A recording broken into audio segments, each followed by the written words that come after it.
Hello everyone, back to you in today's second video. We're going to have a look at weather next week, 10 days. In today's second video, it's going to take us to around the 21st of April. So we're going into the second half of the month now with these updates. Pretty cold, gloomy, grey weather at the moment. And I'll talk you through why that's happening in a second.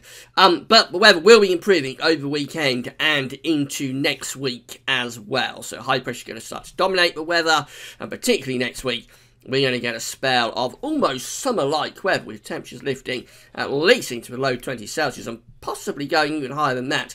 By the middle of next week, I wouldn't rule out 24 or 25 degrees. That's around 77 Fahrenheit. So obviously it's going to be a huge change on what we've had over the past few weeks. It probably won't last that long. It'll probably, by the end of next week, be cooling down again. But for a few days, we are going to get a little taster of summer next week, and I'll talk you through the latest on that in a second. But we'll start off by having a look at the latest observations from xcweather.co.uk. Oh, by the way, the 5-day forecast has been released. You can find that video here on the homepage. Just scroll down a little bit above the snow desk. There's also a written version. You get that buttons at the top of the page. It documents the very poor start we're beginning with right now, but the improvements that are coming up over the weekend. Have a look at that, see what you think. Right, so we're going to start today's second video with the latest observations from XC Weather, because we've got a big contrast in temperatures. Now, it's a really cold and dismal day across many central, northern, eastern parts of the country. So, for example, Linton on Ouse is at just 7 degrees. We come down to East Midlands Airport, where we're stuck at just 16 degrees. Church Lawford in the Midlands also at 16 degrees. Birmingham Airport just at 6 degrees as well. Very, very poor. Newcastle at just 5 degrees there, close to that North Sea coast, and Chatterhall is at just 6 degrees as well. But down in the south, it is quite a bit warmer. So Thorney Island on the south coast is at 13 degrees, very pleasant. Bournemouth Airport at 14 degrees, coming further south still. Plymouth is at a positively balmy 16 degrees. 61 Fahrenheit, and it's also milder around these western coasts as well. So, for example, on the Isle of Man, we're at 11 degrees, and Walney Island is at 12 degrees, and going up towards eastern parts of Scotland. So, that weather station is coming out, Altby coming out at 13 degrees, Stornoway at 10, and then coming down the western coast, we're at around 10 degrees at Tyree, for example. So, in the west and the south, it is milder, but across many central and eastern parts of the country, it's a really cold day. And the reason is the synoptic setup. So this is what the synoptic setup is doing. We've got high pressure over Scandinavia, essentially. We've got another Scandinavian high. We've got low pressure down to our south, and we're bringing in this easterly wind. Now, unlike the easterlies that we had at the end of February into March, this isn't a very cold easterly wind, although it does feel cold right on the surface. But in terms of the upper air, it's actually quite a warm easterly wind. These are our upper air temperatures, and they're above average, so warmer than average across most parts of the country. We've got the 5 Celsius isotherm there across central and northern parts of the country in particular. And also no real problems with the dew points either, so these are more of a reflection of the temperature on the surface, and they're not doing too badly either. So it's not like we've got an inversion going on here. We are pretty warm aloft, and the dew points aren't really a problem either. So why is it so cool across central and eastern parts of the country? Well, this chart gives it away. This is our thickness. These are the thickness lines, but they're also indicating the clouds. So actually, in terms of the thickness of the atmosphere, that also isn't really a problem. We've got the 546 line there, close to the country. That's sort of spring-like temperatures normally. But this grey sort of mottled or white mottled colour here across the UK, that is indicating all of the cloud that we've got with these east winds. So it's a very cloudy, very gloomy easterly. And the reason for that is the temperature in the North Sea. So this is from NOAA. These are the sea surface temperature anomalies. And this is the British Isles just here.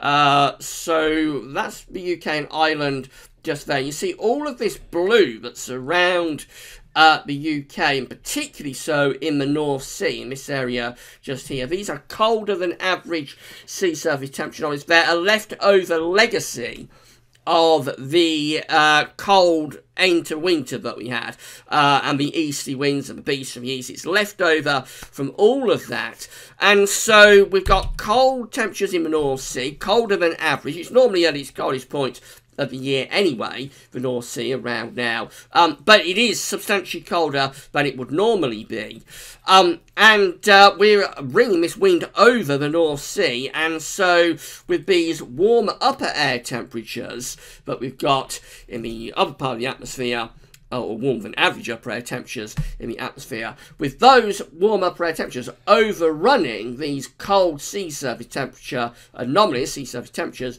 we are therefore creating lots of low cloud, lots of misty, gloomy weather, so we're not getting the sunshine, except in those very limited areas along the south coast, around the Irish Sea coast, some parts of southwestern and western Scotland. Those sort of areas are sheltered from the easterly wind, and so the air is a little bit drier, and that can allow some sunny spells to come through. But away from those areas, we are exposed to this easterly wind, and therefore we're exposed to the cloud that is being formed, and the mist and gloom and damp weather that's being formed by the warm upper air temperatures overlaying the cold North Sea. Until we get a change in wind direction, we're going to be stuck with these gloomy easterly winds. Yes, it might brighten up at times in other parts of the country, but it won't be sustained till we get a sustained change in the wind. So that's what the problem is at the moment. I've had a few people asking why it's so gloomy when it's relatively mild in terms of the upper air temperatures, and that is the reason why this is happening. We are going to get a change in wind direction, but probably not until Saturday. So we're stuck with these gloomy cold easterlies away from those limited areas for the next couple of days, but things will be improving over the weekend. So these are the GFS temperature and precipitation ensembles looking at the upper air temperatures. We're looking at Bradford today, and this just proves what we're just talking about, because we are very substantially above average in terms of the upper air temperatures. The red line here is a 30-year upper air temperature average, and that's where we're starting off at Bradford. So, I mean, we are several degrees above average. If we didn't have this easy wind, if we had a southeasterly or a southerly wind, it would be a really mild day today, and we do realise that across the south coast and around Cornwall, where temperatures are between sort of 13 and 16 degrees right now. All places would have that if we hadn't got this easy wind producing all of this cloud and bringing in those cold temperatures from the North Sea. So above average with the upper air temperatures right now, but of course we know it's actually at Bradford and many other places across central, northern and east England, it's actually quite cold. And the upper air temperatures will be staying above average over the next few days. And the difference will be that as we change the wind into the weekend, we will start to realise the potential of those warmer than average upper air temperatures. So by the weekend, we'll see the temperatures going into the mid-teens Celsius. But we don't stop there, because next week, look at this, the temperatures are rising further through the course of next week, going up to around 10 degrees at 850 HPA. That's going to be high enough to lift temperatures into the low 20s. We won't have to worry about easterly winds, except probably on the east coast, where there may still be some misty, chilly weather down the east coast. But away from that area, we won't have to worry about easterly winds next week. Winds will be coming up from a southerly direction or a southeasterly direction, and so that's going to allow us to get plenty of sunshine, which will combine with these warm upper air temperatures to lift the temperatures into below 20 Celsius. As I said at the start of the video, it probably doesn't last all that long, and by sort of the final week of April, this period just here, it looks like we're cooling down, at least back to average, possibly even going a little bit below average. Also drying out as well. So we've got some more precipitation spikes coming up through the next few days. That's associated with a continuing risk of showery bursts of rain moving in from off the North Sea. But next week, this period just here, we are stringing out several days of dry weather. So not only will it be increasingly warm and sunny next week, will also be increasingly dry as well. Final week of April maybe bringing some precipitation back. So it's all looking rather dodgy for the very last few days of April, but next week looking like a big improvement. And the surface temperatures for Bradford look like this. So these are overdoing the temperatures a little bit, suggesting maxima today of around 10 degrees. Actually, they'll be a bit lower than that, probably around 6 or 7. And staying generally quite cool over the rest of the working week anyway. But into the weekend, slowly those temperatures will start to lift up. And then next week, they really do start to rocket up. So by the middle of next week, we are close to... It may be for Bradford a little bit under 20 degrees, but other southern parts of the country will be above 20 degrees Celsius for a few days next week. It doesn't last all that long though. After around 2 or 3 days, those temperatures are sliding backwards again, a clear cooling trend taking place. So we go up with the temperature in that period, and then we slide down with the temperatures in that period. And actually there are a few ensemble members in the extended range for the final week of April that are taking minimum temperatures down to sort of frost levels again, so possibly turning quite a bit colder in that final week of the month, or final days of the month. Temperature anomalies for next week are looking like this. The 11th to 19th April coming out warmer than average. You may think that looks a bit strange given how chilly it is for much of the country at the moment. But bear in mind, even now, for a 24-hour temperature anomaly, we're not really getting colder than average days, and the reason is that whilst the daytime temperatures are very suppressed, nighttime temperatures are holding up at the same sort of temperatures we're getting in the day, if you like. So nighttime, because of all the cloud and gloom and murk, the minimum temperatures are relatively high still at the moment. So daytimes that are being pegged right back with the maximum. So that evens itself out. It means that we're not even now getting colder than average days, 24-hour periods. But as we go into the weekend and next week, it does turn definitively warmer anyway. So the temperature anomaly for the next week is coming out warmer than average for the UK and Ireland, as is through most parts of Europe. The biggest anomaly to average is over in the east of Europe, quite interestingly. Precipitation anomalies looking like that, coming out drier than average. So we've got this drier and warmer trend here emerging over next week. I've been expecting to see this, and indeed that's what the models are doing. They are trending drier and warmer for the coming week. This is how the GFS is looking for Sunday then. When over weekend we're going to get rid of the east, we're going to turn wind into the south. It's not total plain sailing at the weekend, because Saturday could still spark off some thundery showers as the sun comes out and warm things up. And then on Sunday we've got this low pressure out to west of Ireland that's going to bring a weather front in from off the Atlantic. So this rain is going to move from west to east, as you would typically expect to happen with the weather driving in from the west of the UK.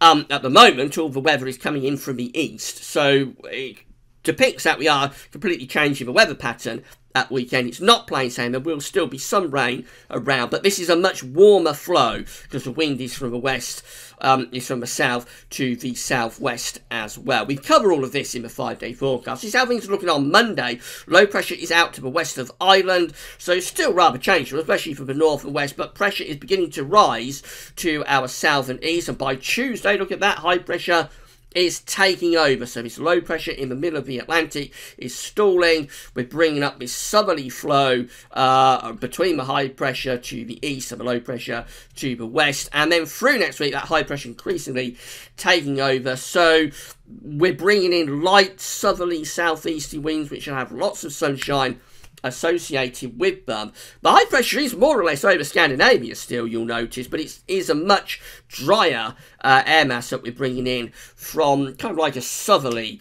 direction, really, although the wind is rather southeasterly. But I don't think we'll have to worry, away from the east coast where there could still be mist and murk, I don't think I have to worry about gloomy weather next week. I think the air with this high pressure will be relatively dry, and it will allow the temperatures to rise into the 20s Celsius. And this continues through much of next week. This is going up towards day 10 now. This is Friday 20th of April, where high pressure is still dominating the weather over and just to the east of the country. It carries on up to day 10, although you'll notice by then the position of the high pressure is changing.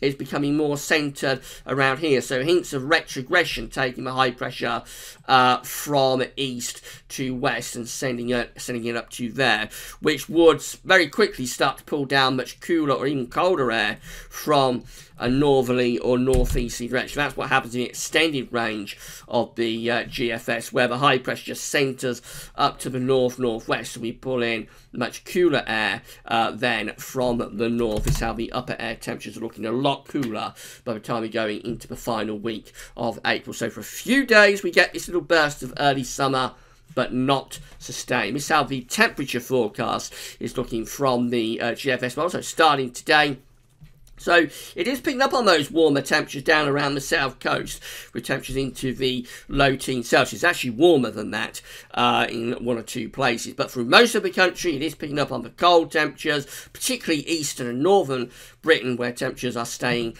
well down into single figures all day. That's tomorrow. So again, a little bit of warm potential for the far south, but most of the country, again, very disappointing with those temperatures. That's Friday, and again we see the temperatures, so that's tomorrow afternoon actually. So tomorrow afternoon we see those temperatures again, a little bit of warm potential for the south coast, many northern and eastern parts of the country looking quite cool. That's Friday, and we start to then just begin to pick temperatures up a little bit in the southeast, going up to around 14 or 15 close to London. This is just a sign of what's going to happen as we get to weekend. But still, even on Friday, through most parts of the country, most temperatures are still suppressed. But that's Saturday, and that's when we change the wind. We cut off the easterly wind, we get a southerly going, and so that lifts the temperatures up by several degrees. So Scotland between 10 to 14, England and Wales between sort of 14 to 17 or 18 degrees, and Northern Ireland between around 12 and 15 degrees. So obviously temperatures get boosted by several degrees between Friday to Saturday. Sunday we bring that band of rain across the country, so temperatures not quite as high, but still pleasant and much milder compared to what we've got happening right now. And then we go through to next week. This is Monday, and again the temperatures are into the mid to upper teens Celsius through eastern parts of the country, and then those temperatures just warm up through the course of next week. So that's Tuesday next week. Let's just check that. Yeah, that's Tuesday 17th of April, where temperatures widely across the country are into the upper teens or even below 20 Celsius. A maximum of 22 degrees, 72 Fahrenheit is being achieved in London. Even warmer on Wednesday next week, where we see the temperature going up to 22, 23. Remember, these tend to undercut the temperatures a little bit, so it is possible, right? Temperatures might be a couple of degrees higher than this suggests, perhaps, some southern parts of the country. That would get temperature close to 25, 77 Fahrenheit, positively sort of high summer-like temperatures. That's the peak, because by the time you go through to Thursday, you'll notice it's beginning to turn just a little bit cooler down the eastern side, but still most of the country pleasantly warm, and the highest temperatures, interestingly, on Thursday have migrated up to the far north and northwest of Scotland, where temperatures are still in the low to possibly even mid-20s Celsius. But as I say, it looks like east areas are starting to cool down a little bit, and then that continues as we go through into the second half of next week. This is Friday next week, 20th of April. Temperatures are still pleasant, don't get me wrong, but they're going back down in towards the mid to upper teens as opposed to being in the low to mid 20s Celsius. So Wednesday, Thursday is the peak. Wednesday for England and Wales, Thursday possibly for Scotland, and then the temperatures slowly start to cool down beyond that. Finally, the ECMWF, this situation on Sunday, low pressures out to the west, bringing a weather front across the country, which will have a band of rain associated with it. Still a bit unsettled for the north and west on Monday, but by Tuesday, to Wednesday, the high pressure takes over. It dominates the weather as we go through the course of next week, with the air coming from a southeasterly direction. It'll be dry, so there'll be no problems with cloud except on the east coast, and generally we should have decent amounts of sunshine, and temperatures should be very pleasantly warm as well. Going up towards day 10, low pressure starts to move in from the Atlantic, so by the time you get through to day 10, which is Saturday 21st of April, it looks like it's all started to go rather more